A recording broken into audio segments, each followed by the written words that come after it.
தசரதனும் மகிழ்ந்தான்.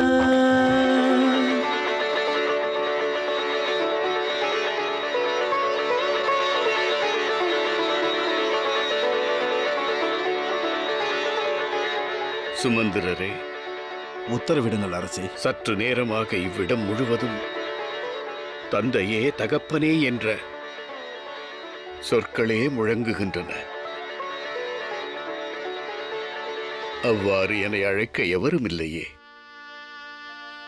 ஈன்றவரே என்று ஆரத்தழுவி அரவணைக்க தசரதனுக்கு ஒரு வாரிசில்லையே. நான்